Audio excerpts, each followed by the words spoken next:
အားလုံးပဲမင်္ဂလာပါဒီနေ့ကတော့ရှင်မာသိခရစ်ဝင်ကျမ်းကိုတစ်ဖန်ကြည့်လိုက်ရအောင်ထိုနေ့၌ယေရှုသည်အင်္ဂါထွက်၍အိုင်နာမှာထိုင်တော်မူသည်တွေ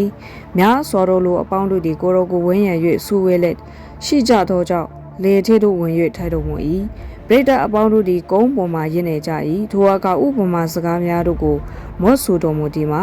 မျိုးစစ်ကျေတော်သူသည်မျိုးစစ်ကိုကျေးချင်းကထွက်သွား၏အစစ်ကိုကျေးသည်တွေအချို့သောအစစ်တို့သည်လာ၌ကြသဖြင့်ငှက်တို့သည်လာ၍ကောက်စားကြ၏အချို့သောအစေတို့သည်မြင်းနေ၍ကြောက်ပေါ်များသောအရ၌ကြသဖြင့်မြေသိမ်သောကြောင့်ချက်ချင်းအပင်ပေါက်တော်လဲနေထွက်သောအခါပူလောင်သည်ဖြစ်၍အမြင့်မဆွဲသောကြောင့်ညှိုးနွမ်းပျက်စီးခြင်းတို့ရောက်ကြ၏အချို့သောအစေတို့သည်စိုးပင်တို့တွင်ကြသဖြင့်စိုးပင်တို့သည်ကြီးပွား၍ညှင်းဆဲကြ၏အချို့သောအစေတို့သည်ကောင်းသောမြေ၌ကြသဖြင့်အစ30အစ60အစ100ပွားများ၍အတီးတီးကြ၏ကြားเสียနာရှိတော်သူမြည်ဒီကကြားပါစေဟုမိန့်တော်မူ၏တပည့်တော်တို့သည်ချင်းကလည်းကိုတော်ဒီအပေကြောင့်ဥပမာကိုဆောင်၍ဤလိုတို့အားဟောပြောတော်မူသည်ဟုမေးလျှောက်ကြလေကိုတော်ကတင်တို့သည်ကောင်းကင်နိုင်ငံတော်၏နည်းနည်းသောအရာတို့ကိုသိရသောအခွင့်ရှိကြ၏ထိုသူတို့မူကားအခွင့်မရှိကြအချင်းသူသည်ရတတ်၏ထိုသူ၌ကျွဲဝပြည့်စုံစေခြင်းကပေဦးမည်အချင်းသူသည်ဆင်းရဲ၏ထိုသူ၌ရှိသမျှကိုပင်နှုတ်လိမ့်မည်ထို့ကြောင့်သူတို့သည်မြင်လက်မမြင်ကြားလက်မကြားအနတ်ကိုလည်းနားမလေသောကြောင့်ဥပမာကိုဆောင်၍ငါဟောပြော၏ဟေရှာယဟောပူသောအနာဂတ်စကားဟုမူကားတင်တို့သည်ကြားလက်ပင်အနတ်ကိုနားမလဲပဲကြားကြလိမ့်မည်မြင်လက်ပင်အာယုံမပြုတ်ပဲမြင်ကြလိမ့်မည်အကြောင်းမူကားဤလူမျိုးသည်မျက်စိမမြင်နားမကြားစိတ်နှလုံးမသိအကျင့်မပြောင်းလဲသူတို့အနာယောဂါကိုငါမငိမ့်စေရသည့်တိုင်အောင်သူတို့စိတ်နှလုံးသည်မိုက်လက်နားသည်ထိုင်လက်ကိုမျက်စိကိုပိတ်လက်ရှိကြ၏ဟူသောစကားသည်ဤလူတို့၌ပြီးဆုံးခြင်းတို့ရောက်သည်တင်တို့မျက်စိသည်မြင်သောကြောင့်မင်္ဂလာရှိတင်တို့နားသည်လည်းကြားသောကြောင့်မင်္ဂလာရှိငါအမှန်ဆိုသည်ကတင်တို့မြင်ရသောအရာကိုတို့ကိုပရောဖက်များနှင့်ဖြောက်မှတ်သောသူများတို့သည်မြင်ချင်းကအလိုရှိတော်လေမမြင်ရကြတင်တို့ကြားရသောအရာတို့ကိုကြားချင်းကအလိုရှိတော်လေမကြားရကြမျိုးစစ်ကျေတော်သူ၏ဥပမာအနတ်အတိတ်ပေကိုနားထောင်ကြလောလာ၌အစိတ်ကိုကျေးချင်းအကြောင်းအရာကနိုင်ငံတော်၏တရားစကားကိုကြား၍နှလုံးမသွင်းတည်ရှိသောနတ်ဆိုးလာ၍နှလုံး၌ကျဲသောအစိတ်ကိုနှုတ်ယူတတ်သည်ဟုဆိုလိုသည်ကြောက်ပေါ်သောအရ၌အစိတ်ကိုကျေးချင်းအကြောင်းအရာကတရားစကားကိုကြား၍ဝမ်းမြောက်သောစိတ်နှင့်ချက်ချင်းခံယူတော်လေစိတ်နှလုံး၌အမြင့်မဆွဲခဏတာတည်သဖြင့်တရားစကားကြောင့်အမှုအခင်းနှင့်မြင်စေခြင်းကိုခံရသောအခါချက်ချင်းပေါက်ပြန်တတ်သည်ဟုဆိုလိုသည်စိုးပင်တို့တွင်အစိတ်ကိုကျေးချင်းအကြောင်းအရာကတရားစကားကိုကြား၍လောကီအမှု၌စိုးရိမ်ခြင်းနှင့်စီးစိမ်ဥစ္စာ၏လှည့်စားခြင်းသည်တရားစကားကိုလောမွန်ညင်းဆဲတတ်သောကြောင့်အတိမတိနိုင်ဟုဆိုလိုသည်ကောင်းသောမြေ၌အစိတ်ကိုကျေးခြင်းအကြောင်းအရာကတရားစကားကိုကြား၍နှလုံးသွင်းသည်ဖြင့်အစ30အစ60အစ100ပွားများ၍အတီးတီးတတ်သည်ဟုဆိုလိုသည်ဟုမိန့်တော်မူ၏အခြားသောဥပမာစကားကိုမိန့်မတော်မူသည်ကကောင်းကင်နိုင်ငံတော်သည်ကောင်းသောမျိုးစစ်ကိုလေ၌ကျဲတော်သူနှင့်တူ၏လူတို့သည်ဤပြောသောအခါသူ၏ရန်သူသည်လာ၍ကောင်းသောစပါးနှင့်လက္ခဏာတူသောတောမျိုးစစ်ကိုစပါးအထင်း၌ကျဲ၍တွားလေ၏အပင်ပေါက်၍အသီးအနှံထွက်သောအခါတောပင်များလည်းထင်ရှားလေ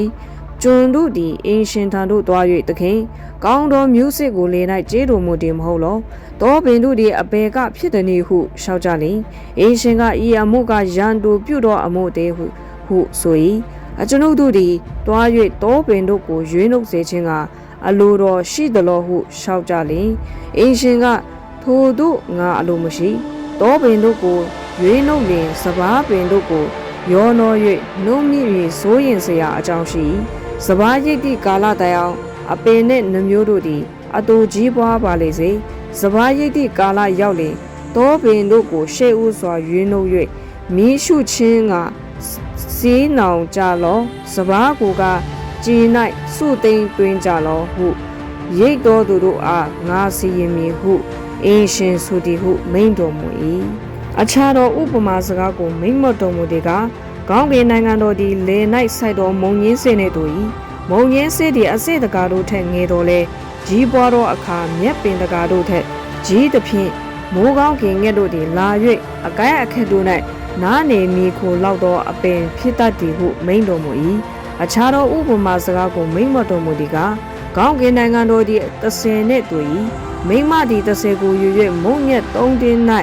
ထည့်သဖြင့်မုံညက်ရှိသမျှကိုဟောင်းကြွစေတတ်သည်ဟုမိန့်တော်မူ၏ယေရှုသည်ဤဥပမာများတို့ကိုဆောင်၍ပရိသတ်များတို့အားဟောပြောတော်မူ၏ဥပမာကင်း၍ဟောပြောတော်မူမူထိုသို့သောအဖြစ်ပရောဖက်စကားဟုမူကားငါသည်နှုတ်ကိုဖွင့်၍ဥပမာများကိုမော့ဆိုပေအံကဘာဦးမှဆ၍ထိတ်ဝက်သောအရာတို့ကိုဟောပြပေအံဟုဟောပူသောစကားသည်ပြီးဆုံးခြင်းတို့ရောက်သည်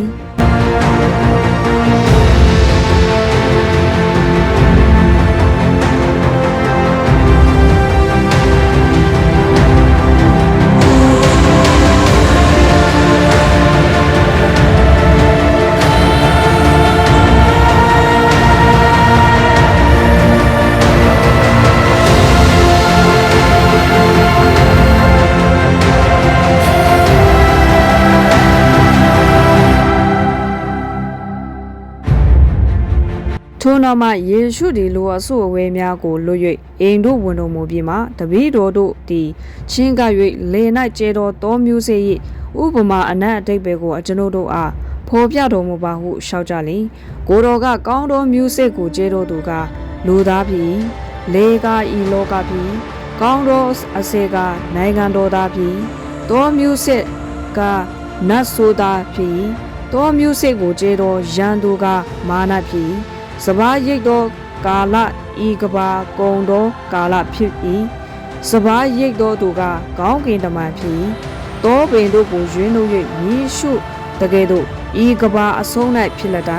လူသားသည်မိမိကောင်းကင်တမန်တို့ကိုဆဲလို့ပြည်တယ်မာယွန်းဆဲတော်သူတို့နှင့်မတရားသောအမှုကိုပြုတော်သူရှိသမျှတို့ကိုနိုင်ငံတော်ထဲကရွေးနှုတ်၍ငိုကြွေးခြင်းအံသွားခဲကြိတ်ခြင်းရှိရာမိဖို့၌ချကြလက်တံထိုအခါဖြောင့်မတ်တော်သူတို့သည်နေထွန်းလင်းတကယ်သို့မိမိတို့အဘ၏နိုင်ငံတော်၌ထွန်းလင်းကြလက်တံကြားเสียနာရှိတော်သူမိတွေကကြားပါစေ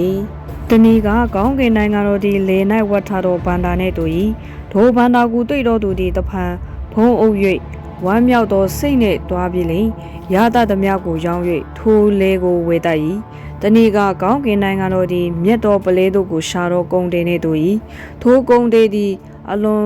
အဖိုးထိုက်သောပလဲကိုတွေ့သောအခါတွား၍မိမိ၌ရတတ်သမျှကိုရောင်းပြီးလျှင်ထိုပလဲကိုဝေလေ၏အာမင်အားလုံးကိုဘုရားသခင်ကောင်းချီးပေးပါစေ